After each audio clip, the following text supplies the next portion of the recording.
ओम साई राम दोस्त, special techno से आपको स्वागत है।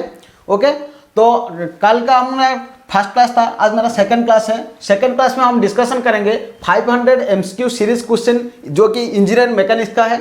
ओके, ये आपका ऑल कॉम्पिटिटिव एग्जाम के लिए डिप्लोमा लेवल का हेल्प होगा। ओके, तो चलिए देखते हैं वेरी इंपॉर्टेंट क्वेश्चन। ओके, तो इंपॉर्टेंट क्वेश्चन क्या है, इसमें दिया है कि 11 number question, centre of gravity of thin hollow cone lies on the axis of height of. Okay, centre of gravity व hollow cone. Okay, centre of gravity क्या है, तो सेंटर ऑफ ग्रेविटी क्या है, मान लो एक बॉडी है। ओके, एक बॉडी में 1000 पार्टिकल लेके ये होता है एक बॉडी। ओके, तो हर पार्टिकल का, एवरी पार्टिकल का एक फोर्स है और वो फोर्स क्या पैरेलली काम करता है towards the centre of gravity. Okay, centre of gravity towards the काम करता है ये फोर्स। ओके, तो ये जो सब फोर्स हो गया, ये सब फोर्स को मिला के हमारा एक रिजल्टेंट फोर्स है जो कि सब का फोर्स का बराबर एक फोर्स है, उसको हम रिजल्टेंट फोर्स बोलते हैं। ओके, वो जो रिजल्टेंट फोर्स है ये क्या है कि with respect to its position, ये जो बॉडी है, बॉडी का कुछ पोजीशन में, मतलब ये एक पोजीशन में टोटली फोर्स का एक सिंगल फोर्स में काउंट करते हैं। जो पोजीशन में वो फोर्स काउंट होता है, वो जो फोर्स वो एक्ट होता है, उसको हम सेंटर ऑफ ग्रेविटी बोलते हैं। ओके, तो ये हो गया आपका centre of gravity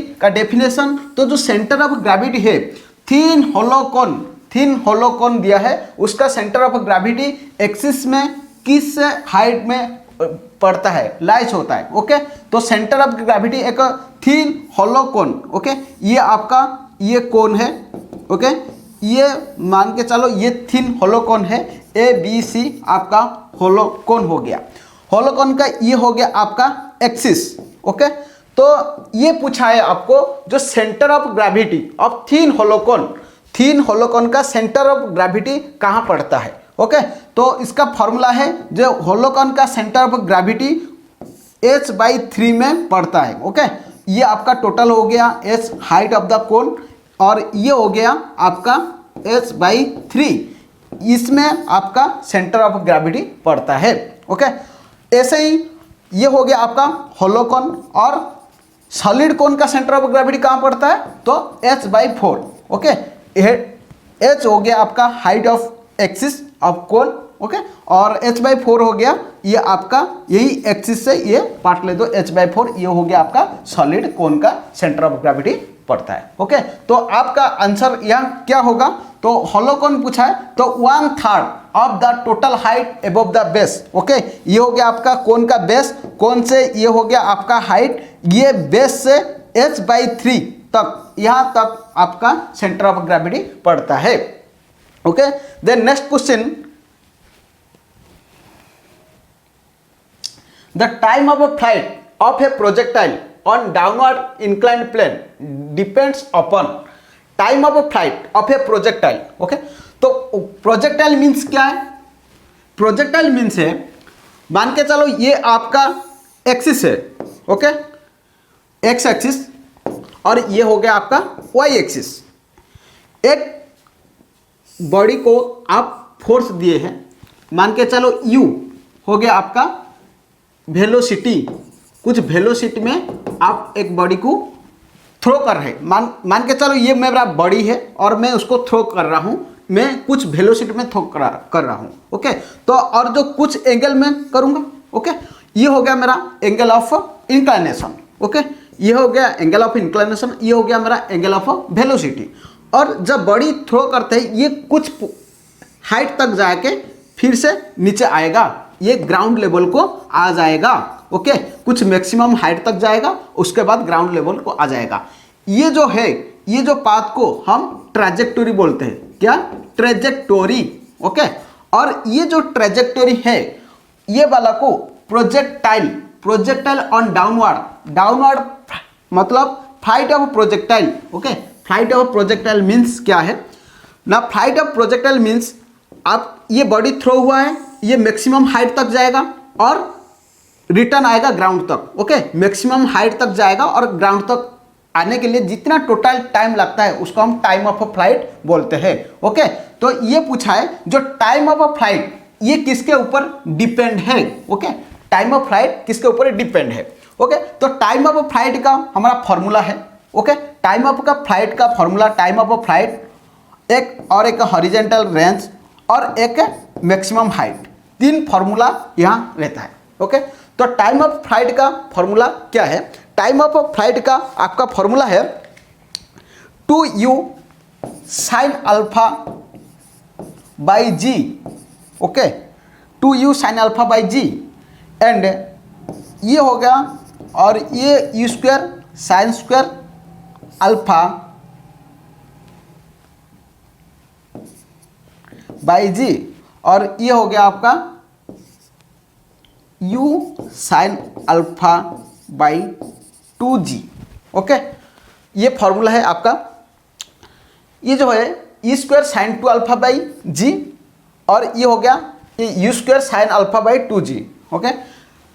T time of flight, ये हमको पूछा है time of flight depend upon, time of flight किस में डिपेंड करता है? टाइम ऑफ फ्लाइट ये u वेलोसिटी हो गया, ओके, और अल्फा एंगल ऑफ इंक्लिनेशन हो गया, ये दोनों में डिपेंड करता है, okay.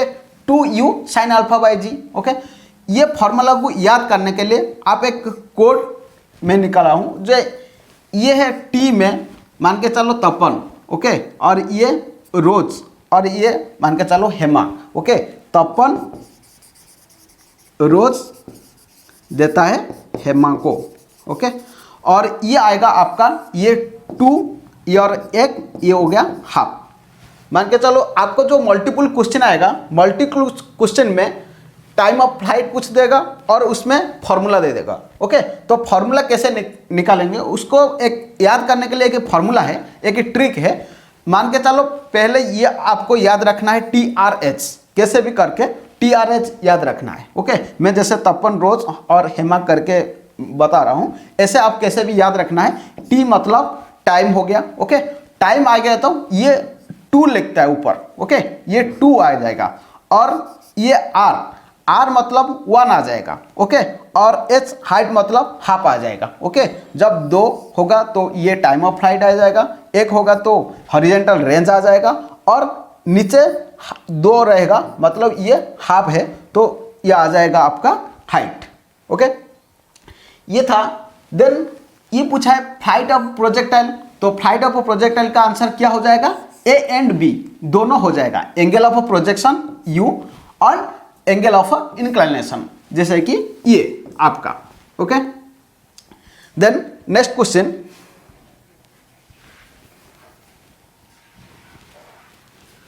In a single threaded worm and worm wheel the number of teeth on the worm is 50, the diameter of the effort wheel is 100 mm, okay.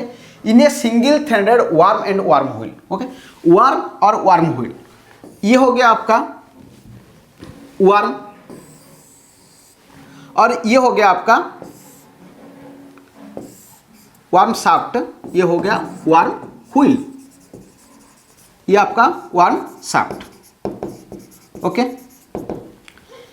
ये जो threaded worm and worm wheel यार single threaded दिया है, okay, और the number of teeth on the worm is 50, number of teeth of worm का number of teeth T दे दिया 50, okay, and the diameter of effort wheel, और wheel का diameter D capital D दे दिया 100 mm, okay, and the drum of the 50 mm dia, okay. ये जो आपका शाफ्ट का डाया दे दिया क्या 50 mm। देन पूछा है वेलोसिटी रेशियो, ओके। तो वेलोसिटी रेशियो का फॉर्मूला क्या है? वेलोसिटी रेशियो का फॉर्मूला है capital D into capital T by small d, okay. तो कैपिटल D कितना है आपका? कैपिटल D आया है 100 इंटू 50 बाई 50 से कैंसिल हो जाएगा, आपका आ जाएगा 100। तो आपका वेलोसिटी रेशियो का कितना हो गया? आपका 100, ओके। तो ये single threaded worm and worm wheel का जो वेलोसिटी रेशियो है वो कितना आ जाएगा? आंसर आपका B 100। Then next question, the potential energy of vertical raised body is dash the kinetic energy of vertical falling body, okay. ये बेसिक कॉन्सेप्ट है। Potential energy of vertical raised body. Potential energy क्या है? Potential energy मतलब जो जितना height में रहता है उसका पोटेंशियल इतना ज़्यादा है, ये बोला है पोटेंशियल एनर्जी। मान के चलो ये आपका एक हाइट है, ओके, और ये ए, ये बी, ये सी, और ये आपका ग्राउंड लेवल है, ओके। और ये पोटेंशियल एनर्जी ये इससे ज़्यादा है और इससे थोड़ा कम है और ये कम है, ओके। और वर्टिकल राइज्ड बॉडी, ये वर्टिकल राइज्ड बॉडी मतलब पूरा 90 डिग्री, किससे? ग्राउंड से 90 डिग्री है। Is dash the kinetic energy of vertically. इसको ये क्या करता है कि जो पोटेंशियल एनर्जी है, dash the kinetic energy of vertically, और इसका जो काइनेटिक एनर्जी दोनों है, एक मान ये के बॉडी है, ओके, ये वर्टिकली राइज हो गया, यहाँ तक चला गया। ये जो पोटेंशियल एनर्जी उसके पास जितना है, यहाँ जब काइनेटिक एनर्जी भी उसके पास उतना है, ओके।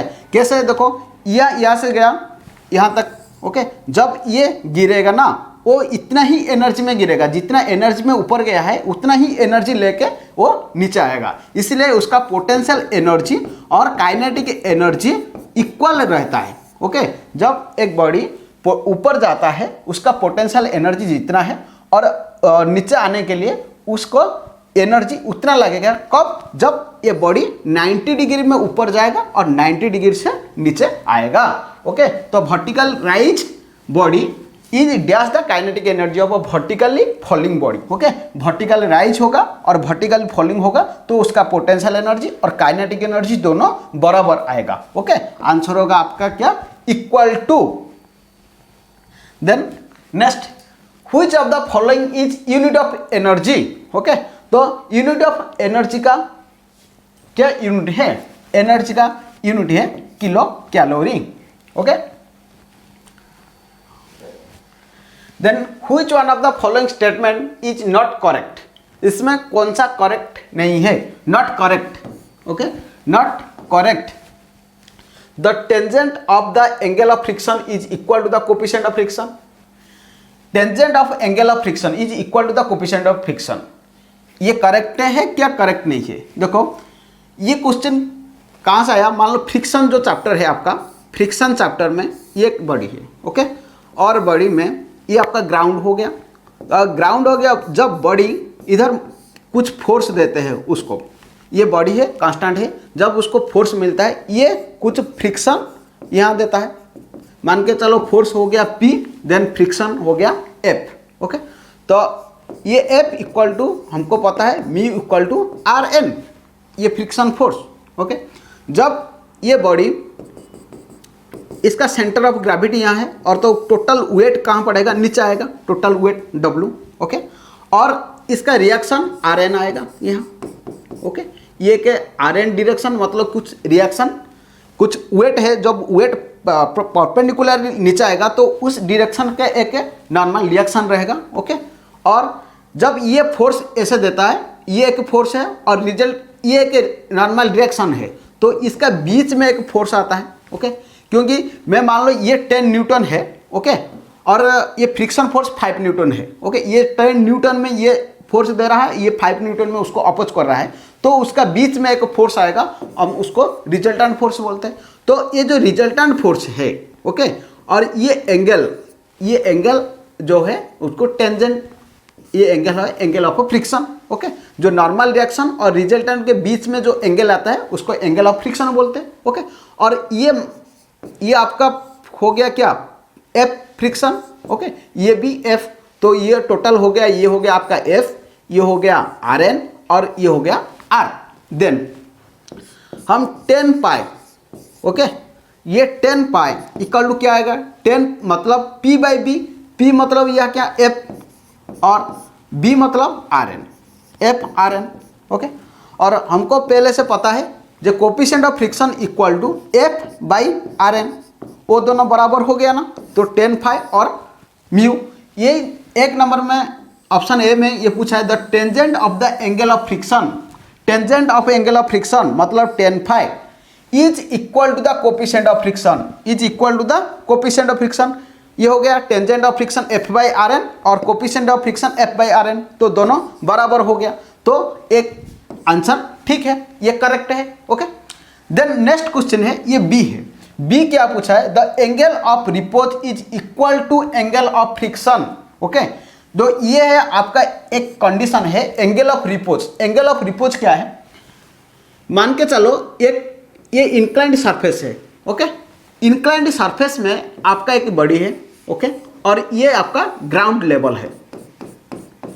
ये हो गया आपका अल्फा एंगल ऑफ इंक्लाइनेशन, ये आपका बॉडी है। ओके, ये बॉडी में ये क्या है, इधर एक फोर्स दे रहा है P और ये एक F दे रहा है, और इसका जो ये आएगा आपका Rn नॉर्मल रिएक्शन, और ये आएगा आपका रिजल्टेंट। ओके, तो क्या पूछा है कि angle of repose. Angle of repose मतलब जो एंगल ऑफ रिपोज किसको बोलते हैं, जो एक बॉडी है उसका ये डाउनवर्ड डायरेक्शन में आएगा तो उसको हम एंगल ऑफ रिपोज बोलेंगे। तो ये हो गया आपका एंगल ऑफ रिपोज, ये जितना डाउनवर्ड आता है। ओके, ये angle of repose. Angle of repose and angle of friction, ये हो गया आपका एंगल ऑफ फ्रिक्शन। ये दोनों बराबर रहता है, वह कंडीशन है। ओके, ये एंगल ऑफ रिपोज का कंडीशन है। जो फ्रिक्शन का कंडीशन है क्या कि the angle of repose is equal to angle of friction. Okay, then C number question, C number option में दिया कि the tangent of the angle repose is equal to the coefficient of friction. Okay, ये भी आपका correct है। ये A option जैसे ऐसे हमारा सी ऑप्शन है। ओके, देन डी ऑप्शन क्या, the sine of the angle is repose is equal to the coefficient of friction. ये साइन दिया है तो ये आपका गलत हो गया। ओके, नॉट करेक्ट हो गया, ये करेक्ट नहीं है क्योंकि साइन नहीं है हमारा। The tangent angle of the repose is equal to the coefficient of friction, ये यहाँ हमारा पढ़ा है ऑप्शन बी में, the angle of repose is equal to the angle of friction. लेकिन ये यहाँ बोल दिया कि the sine of the angle, sine of the नहीं है, टेंजेंट है, इसलिए ये क्वेश्चन इनकरेक्ट है। ओके, तो आपका आंसर होगा D. Then next question, movement of inertia of hollow circular section as shown in the below figure about X axis is. Okay, तो अबाउट एक्स एक्सिस हमारा जो मूवमेंट ऑफ इनर्शिया निकलने के लिए दो फार्मूला तो है। ओके, तो ये पूछा है कि जो movement of India hollow circular section, एक सर्कुलर सेक्शन है, एक होलो सर्कुलर सेक्शन है। ओके, ये हो गया आपका होलो सर्कुलर सेक्शन। ओके, ये हो गया आपका सेंटर, ये सेंटर, ये होलो सर्कुलर सेक्शन है। ये होगा आपका कैपिटल डी और ये inner dia small D. Okay, movement of inertia of hollow circular section as shown in the below figure, ये एक फिगर है, देख लो। ये हो गया आपका कैपिटल डी, ये small D. Okay, about axis is, x axis में उसका मूवमेंट ऑफ इनर्शिया कितना है। ओके, एक्स एक्सिस मतलब ये हो गया आपका एक्स डैश एक्स और ये वाई डैश और वाई, सॉरी ये वाई और वाई डैश। ओके, तो ये आपका जो एक्स एक्सिस, ये एक्स एक्सिस में मूवमेंट ऑफ इनर्शिया कितना है। Movement of inertia x axis में pi by 64 capital D4 minus small d4। क्यों ना, आपको एक्स एक्सिस से मूवमेंट ऑफ इनर्शिया पूछेगा, नहीं तो अबाउट डायमीटर पूछेगा, तो आपका आंसर आएगा पाई by 64 capital D4 minus d4। ये होगा होलो में, और सॉलिड में भी पाई बाई 64 इंटू कैपिटल D4। ये आएगा आपका एक्स एक्सिस में मूवमेंट ऑफ इनर्शिया। एक सर्कुलर सेक्शन का एक्स एक्सिस में मूवमेंट ऑफ इनर्शिया कितना है, सॉलिड सर्कुलर होगा तो पाई बाई 64 इंटू D4 होगा, और होलो सर्कुलर होगा तो बस D4 में हम लिखेंगे बस capital D4 minus small d4। ये हो गया आपका एक्स एक्सिस में, और एक्स एक्सिस देगा बी, ये होगा, और नहीं तो डायमीटर वाइज देगा बी, आपका आंसर मूवमेंट ऑफ इनर्शिया ये होगा। लेकिन जब वाई एक्सिस में दे देगा, नहीं तो वर्टिकल देगा, तो ये हो जाएगा कितना, pi by 32। Okay, capital D4 minus small d4 हो गया आपका होलो के लिए, और पाई बाई 32 कैपिटल D4 हो जाएगा आपका सॉलिड के लिए। ओके, ये हो गया आपका मूवमेंट ऑफ इनर्शिया। ओके, ये वेरी वेरी इंपॉर्टेंट क्वेश्चन है, आपको थोड़ा ध्यान देखना है, ध्यान रखना। ओके, देन नेक्स्ट है 18 number, the force whose lines of action are parallel to each other and act in the same direction are known as, okay, the force whose lines of action are parallel to each other and act in the same direction, okay. Question क्या है, the force, एक force है whose lines of action is parallel to each other, ये एक force है, okay, ये एक force है और ये एक फोर्स है, ये एक फोर्स, ऐसे फोर्स है, ओके। फोर्सेस मतलब एक से ज्यादा फोर्स ले लिए, whose lines of action are parallel to each other, lines of action, ये इसका एक्शन इस लाइन में, ये लाइन ऑप्शन ये पैरेलल है, okay, lines of action are parallel हो गया of each other, okay, and act in the same direction, और एक्ट करता है क्या, सेम डिरेक्शन में सब एक्ट कर रहे हैं, आर नोन एज, हम उसको कौन सा फोर्स बोलेंगे, ओके। देखो जब सेम डिरेक्शन रहेगा और पैरेलल रहेगा तो, और एक जो प्लेन में पैरेलल और सेम डिरेक्शन रहेगा तो हम क्या बोलते हैं उसको, ओके। देखो कोप्लानर कॉन्करेंट ऑप्शन ए में दिया है, कोप्लानर कॉन्करेंट, कोप्लानर कॉन्करेंट मतलब एक प्लेन है, ओके, प्लेन में मान के चलो ये प्लेन है, 3-4 फोर्स है और उसमें एक पॉइंट में मीट करेगा तो उसको हम कोप्लानर कॉन्करेंट बोलेंगे, लेकिन ये ऐसे नहीं बोला यहाँ, तो ये ऑप्शन ए नहीं होगा। ऑप्शन बी में दिया है कि coplanar non concurrent force, coplanar non concurrent force मतलब एक फोर्स में, मतलब एक प्लेन में नॉन कॉन्करेंट रहेगा, मान के चलो ये एक प्लेन है, ओके, तो ये एक फोर्स है, यहाँ ये फोर्स निकल रहा है, ये एक फोर्स है, ये डिफरेंट डायरेक्शन में फोर्स निकल रहा है, ये लेकिन एक पॉइंट में नहीं है, ये डिफरेंट पॉइंट में ये फोर्स एक्शन कर रहा है, इसलिए ये नॉन कॉन्करेंट फोर्स है। लेकिन ये क्वेश्चन ये नहीं दिया है लाइक पैरेलल फोर्सेस, ओके, तो ऑप्शन बी भी नहीं होगा। ऑप्शन सी देखो, like parallel forces, same direction दिया है और सेम पैरेलल दिया है, तो ये हो गया पैरेलल फोर्सेस हो गया, all forces are parallel and like हो गया क्योंकि सेम डायरेक्शन दिया, ऑप्शन सी होगा आंसर। और डी में क्या दिया था, unlike parallel forces, unlike parallel forces, unlike नहीं होता है क्योंकि ये जो अनलाइक पैरेलल फोर्स का डेफिनेशन है, जब ये जो जाता है जिस डायरेक्शन में और एक फोर्स आता है अपोजिट डायरेक्शन में, ये होगा आपका अनलाइक, लेकिन ये सेम डायरेक्शन है इसलिए लाइक पैरेलल फोर्स होगा आपका answer, okay. Then next question, the velocity ratio in case of an inclined plane inclined at an angle theta to the horizontal and weight being pulled up in inclined plane by vertically, effort is sin theta, cos theta, tan theta और cosec theta। देखो the velocity ratio in case of inclined plane, okay, एक inclined plane है, उसका जो velocity ratio है, velocity ratio at angle theta, okay, velocity ratio at angle theta to the horizontal at the weight being pulled off an incline plane by vertically, okay. ये मान के चलो एक फोर्स है, ओके, तो जब एक फोर्स है ये कुछ एंगल में रह रहा है, उसका जो हॉरिजेंटल है, हॉरिजेंटल देखेगा तो फोर्स को रिजोल्यूशन करेगा तो जो हॉरिजेंटल आएगा आपका एफ कॉस अल्फा आएगा और जो वर्टिकल आएगा वो आएगा एफ साइन अल्फा आएगा, ओके। तो ये जो पुल और incline plane by vertical effort, okay, जो वर्टिकल एफर्ट में आएगा तो फोर्स का जो वर्टिकल एफर्ट आएगा तो ये क्या दिखाता है, साइन थीटा को दिखाता है, ओके। तो आपका आंसर आ जाएगा क्या, साइन थीटा, आपका आंसर साइन थीटा, ओके। ये लास्ट क्वेश्चन है, the skidding away of vehicle on A level circular path can be avoided, the force of friction between the wheel and the ground is dash the centrifugal force, okay.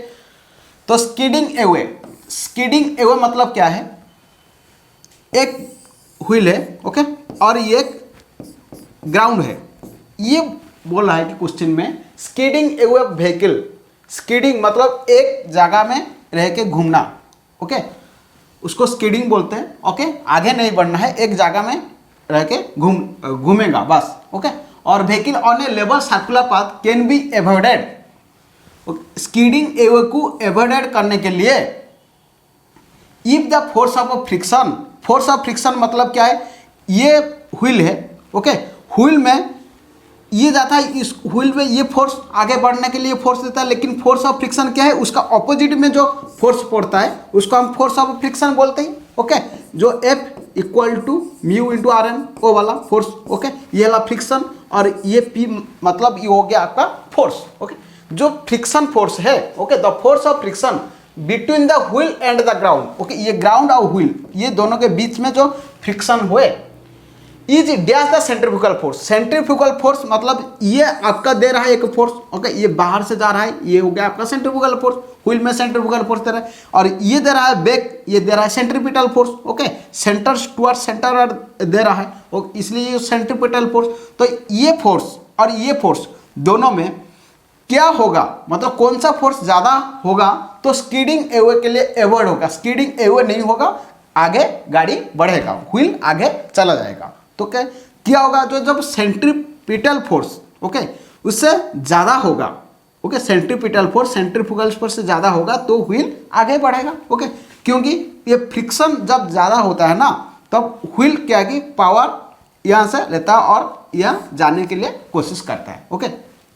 जब ये force ज़्यादा हो जाएगा तो ये force कम हो जाएगा, तो फ्रिक्शन लेस होने के कारण, ओके, लेस होने से वजह से ये क्या होगा, ये एक जगह में रह के घूमेगा, इसलिए वो एवॉइड करने के लिए, ओके, आगे बढ़ने के लिए ये फोर्स आपका जो सेंट्रीपिटल फोर्स उससे सेंट्रीफ्यूगल फोर्स से ज़्यादा होना चाहिए, ओके। तो आपका आंसर बी होगा, greater than the centrifugal force. तो क्लास कैसा लग रहा है, फीडबैक आप कमेंट बॉक्स में बताओ। तो क्लास को थोड़ा इम्प्रूव करना है क्योंकि ये मेरा सेकंड क्लास है, मुझे तो इतना बार में आइडिया नहीं है, थोड़ा बहुत, ओके। तो आपको कैसे क्या लग रहा है, ओके, आप कमेंट बॉक्स में लिखिए और हमें आगे उस हिसाब से करेंगे, ओके।